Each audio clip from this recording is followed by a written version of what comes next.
Good morning, fifth grade. Let's go ahead and continue with Chapter 3, Lesson 3 in the New England Colonies.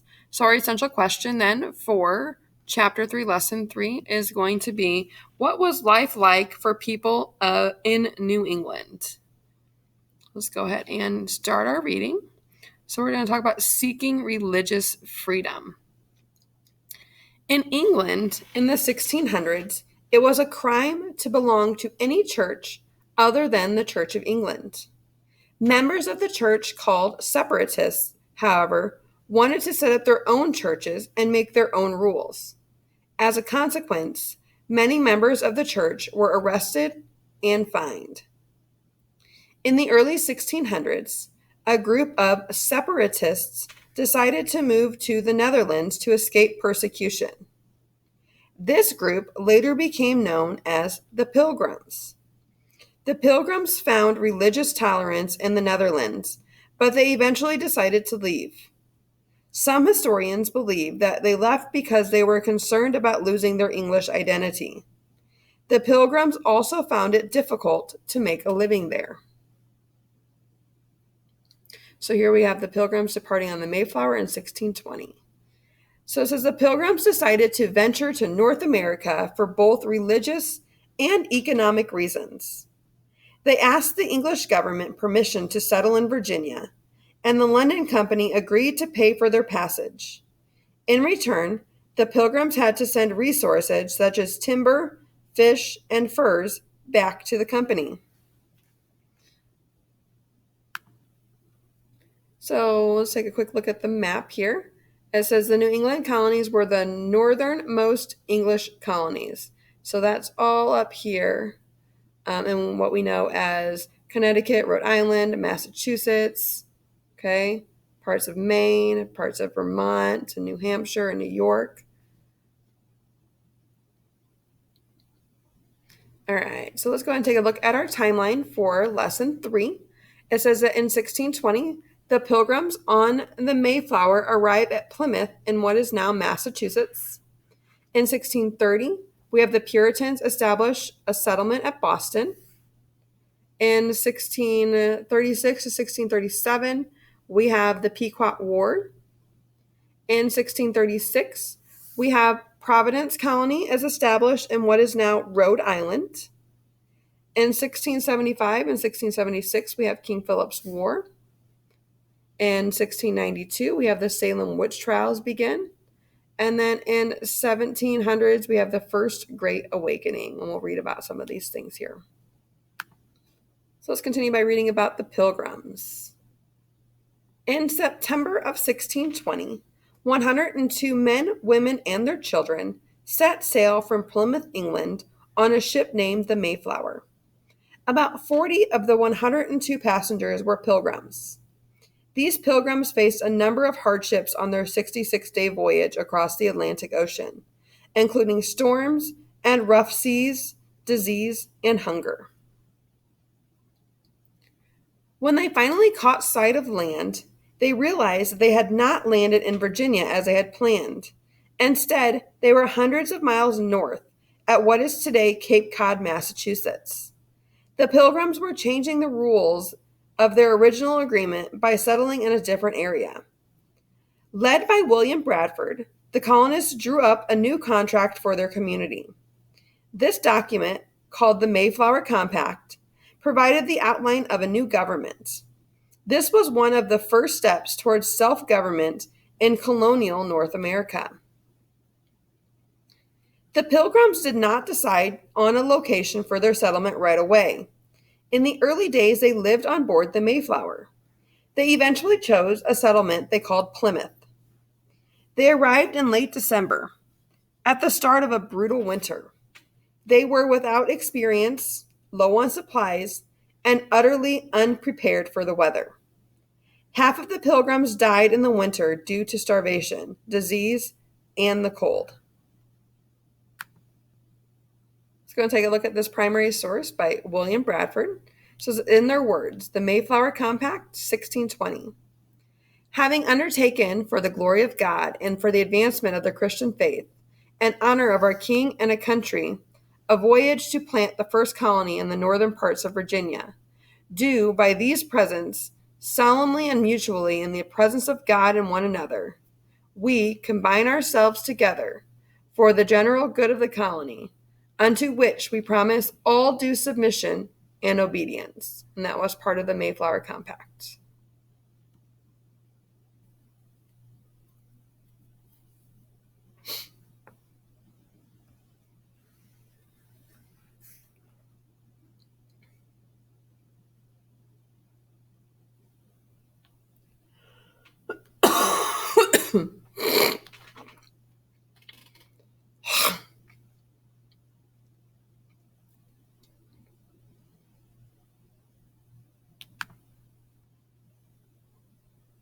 All right, sorry about that. This is being a little finicky with me right now. All right, so let's continue on with the new colony seemed doomed. But in the spring, they befriended a Pawtucket man named Squanto, who had been living with the Wampanoag people. Squanto spoke English and taught the Pilgrims how to survive.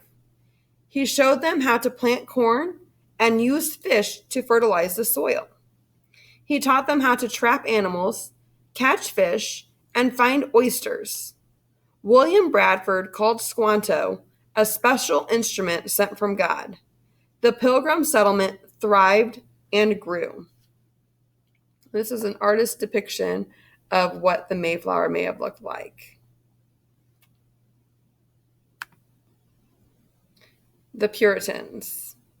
The Pilgrims were not the only group to flee religious persecution in England. A group of Puritans made their own journey to North America in 1629. Unlike the Pilgrims, the Puritans planned to land in Massachusetts. When they arrived in 1630, they founded the Massachusetts Bay Colony. They named the first settlement Boston. Another difference between the Pilgrims and the Puritans was that the Puritans had not separated from the Church of England. The Puritans believed God had chosen them to create a religious community that was purer than the ones in England. The Puritans worked hard to show that their community was a success. They also worked hard just to survive. Most Puritans were farmers and made many of the things they needed by hand, such as barrels, horseshoes, cabinets, saddles, and shoes. Because of the abundance of good lumber in New England, shipbuilding eventually became an important part of the economy. The industry was successful in part because of slave labor. Enslaved people were also put to work in shops and on farms. Massachusetts was the first colony to legalize slavery in 1641. By 1750, it was legal across all of the original 13 colonies. Massachusetts did not outlaw slavery again until 1783. So here's a picture here. It says the Puritans organized their villages so that each one had a school and a common building that served both as a meeting house and a church. Here is an example of a salt box house, which was a common type of home in Puritan villages. So Puritan leaders wanted each settlement to be a city upon a hill, which meant its residents had to live up to high moral standards. In an effort to enforce their rules, Puritan leaders required each family to sign a covenant with the church. If a family broke the covenant, it had to leave the settlement. Puritan children were taught the value of hard work from an early age. Young children were expected to work around the house. They also learned to read because the Puritans believed everyone should be able to read the Bible. By age 12, girls did the same chores as a woman, such as churning butter, spinning and dyeing cloth, and making soap and candles. Girls usually did not get any additional schooling. Boys helped with the farm animals, chopped wood, and picked vegetables before going to school. At school, some had the chance to learn other language, such as Latin or Greek. Boys also began to learn a trade, such as blacksmithing or printing.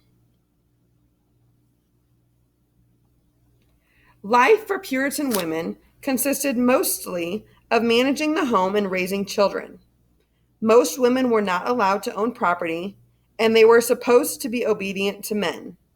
They were not allowed to participate in a town government. Only men could vote in town meetings in which they decided issues and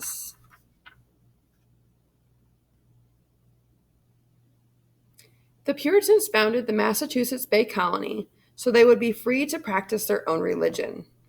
However, they were not tolerant of political or religious dissension among their own members.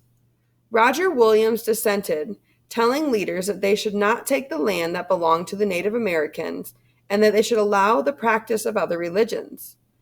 Believing Williams' ideas were dangerous, Puritan leaders banished him or kicked him out of the colony. In 1636, Williams founded Providence, now the capital of Rhode Island. In 1637, Anne Hutchinson was put on trial for arguing that people should be allowed to interpret the Bible themselves. Hutchinson was forced to leave Massachusetts. She founded a new settlement, now Portsmouth, Rhode Island. In 1692, the Puritans' strict moral codes led to one of the darkest episodes in their history. 3 girls in Salem fell mysteriously ill. They blamed 3 women for using witchcraft on them, and other accusations soon followed. From June to September, the Puritans tried and hanged 19 people for witchcraft. Finally, a higher court stepped in to stop the trials. Events like these left some Puritans yearning for more independence from the church. In the 1700s, ministers like John Wesley, Jonathan Edwards, and George Whitefield began to preach in a dramatic, emotional style. They emphasized the importance of faith over actions. They and their followers created the Baptist and Methodist churches, which focused on ordinary people who had not been attending church regularly. This movement, called the First Great Awakening, led many away from Puritanism. And so again, this is that picture we saw earlier about Anne Hutchinson, and she was on trial there. Let's continue on with Native American relations. The New England colonists had both positive and negative encounters with local Native Americans. The Pilgrims' relationship with Squanto and the Wampanoag people made the difference between the survival and the extinction of their new colony. This is a picture of how Squanto teaches the Pilgrims to farm. To give thanks for their survival, the Pilgrims and Wampanoag had a 3-day festival to celebrate the good harvest. This feast would later be called the First Thanksgiving. The Wampanoag brought deer, and the Pilgrims brought turkey, goose, duck, and a variety of vegetables and fruits. Not all the relationships between New England colonists and the local Native Americans were friendly, however. So, yeah, Squanto and the Wampanoag got along with the Pilgrims, but not all of these relationships were friendly. So in 1637, the Pequot people of the Connecticut and the English settlers went to war over trade disputes. The settlers were allied with the Narragansett and Mohegan people. These 2 peoples disliked the Pequot for their strict control of trade in the previous decades. At first, the 2 sides seemed evenly matched in what came to be called the Pequot War. The English had superior weapons, but the Pequot had knowledge of the land. In the end, however, the English defeated the Pequot. Many of the Pequot people taken prisoner by the English were sold into slavery. So this is an example of a way that the English colonists were not very friendly to the Native Americans, and how they ended up going to war with them and then taking them prisoner and then turning them into slaves.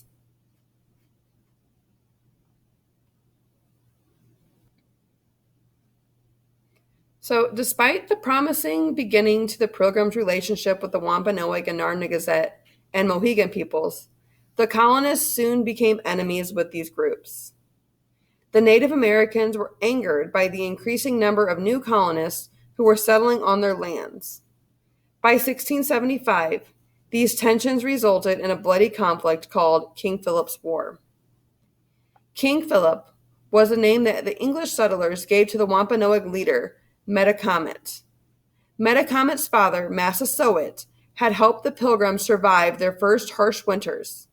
However, the colonists' desire for more and more territory changed the relationship with the Wampanoag for the worse.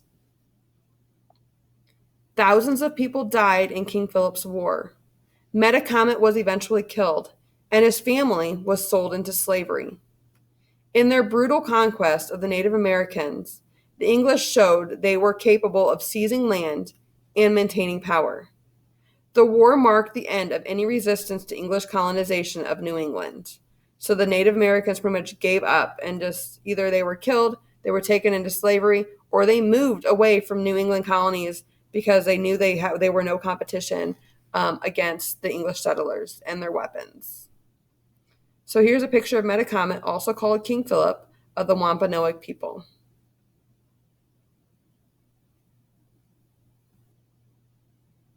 All right, so did you know? You might have thought that the English Pilgrims and the Wampanoag celebrated the first Thanksgiving in Plymouth, Massachusetts. Many historians, however, believe that it was actually French settlers who began this tradition. The French had colonized the area that is now Jacksonville, Florida. They had held a Thanksgiving service in 1564, which was 57 years before the Pilgrims arrived. Spanish colonists in El Paso, Texas, also celebrated Thanksgiving services in 1598. In 1619, English colonists first held the feast we know best today. So I want you to think about this. What caused the tensions that led to King Philip's War? So in the previous page, they talked about the Pilgrims getting along with those Native American groups at first, but because the English settlers kept bringing in more settlers, and then the more and more people they brought in, the more and more land they needed, not only to settle on but to farm. That really, really upset the Wampanoag and Narragansett and Mohegan peoples. It upset the Native Americans because they're like, you guys are taking way too much of this land. And that's what ended up leading to King Philip's War, was the tensions between the Native Americans and the English settlers over land disputes.